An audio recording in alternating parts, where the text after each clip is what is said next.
Hi everybody, Dr. Cobb here again, talking about habits with you and awareness. Now, one of the things that has come to light over the years of studying the brain is that our habits, our currently existing habits, very often cause challenges for us in trying to install new ones. And here's why. As I mentioned in previous episodes of the blog, it's really important to understand that a lot of our life is kind of lived unconsciously. You know, we go through our daily routines, and routine basically means something that's automatic. And so whenever we're going through our automatic day-to-day behaviors, it's really challenging to install new stuff, new habits, things that are good for us. So what I want to bring up with you this week is the idea of awareness. Now, modern technology has tried to help us with this. They go, you know what? We're going to give you all these different alarm systems for your email. You can set alarms up on your computer to remind you to get up and all those different things. But that really is challenged by two concepts. Number one, whenever we are trying to install a new habit, let's say flossing our teeth or giving up a specific type of food, or maybe speaking differently to our significant other whenever we get home from work, when we're stressed and frustrated, anytime we try to do something new, we have to be reminded of it, usually far more often than once a day. And so one of the challenges that we run into is I go into my email and I go, hey, I'm going to set an alarm to remind me to be nice when I get home, to take a couple of minutes to breathe and relax before I go in and dump all my troubles on my significant other.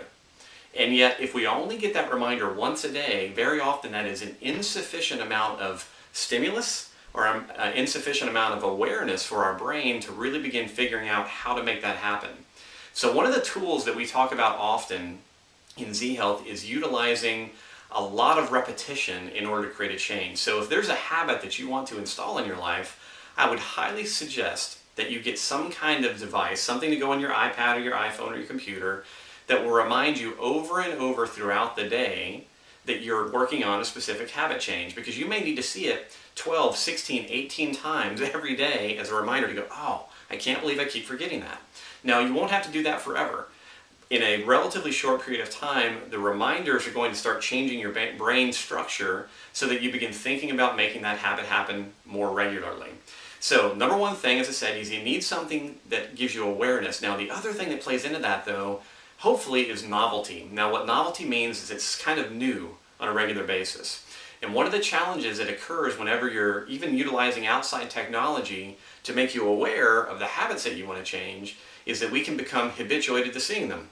Lots of people that I've worked with have said, hey, I want you to get up from your desk every 20 minutes or every hour, take a break, move around, move your eyes around for general health benefits. And they go, okay, I got that. I'll set a timer at my desk. But very quickly what happens is they become accustomed to the timer and they just turn it off. And they just turn it off.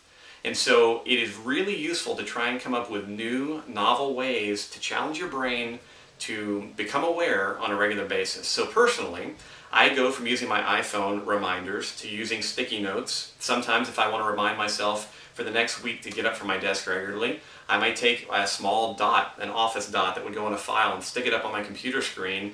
And every time I see it, it's a little feedback reminder to go, oh yeah, I'm supposed to get up and move a little bit. So I want to challenge you this week to two things. Number one, don't buy into the myth that being reminded once every day is sufficient to help you change your habits. In most cases, you're going to need a lot more repetition than that. So utilize whatever technology is available to you to do that. And number two, think about, as you plan out the next few weeks and the next few months, figure out new ways to remind yourself, to make that awareness novel. And if you combine those two things, they're incredible tools based on how your brain is wired to help you make changes that not only are good for you, but that will last for as long as you want them to. So next week, we're going to finish up a little bit of talk about habits, talking about what I consider to be the number one myth that's out there with regards to habit, which is the 21-day habit change myth. All right? So I'm looking forward to sharing that with you. Have a great week.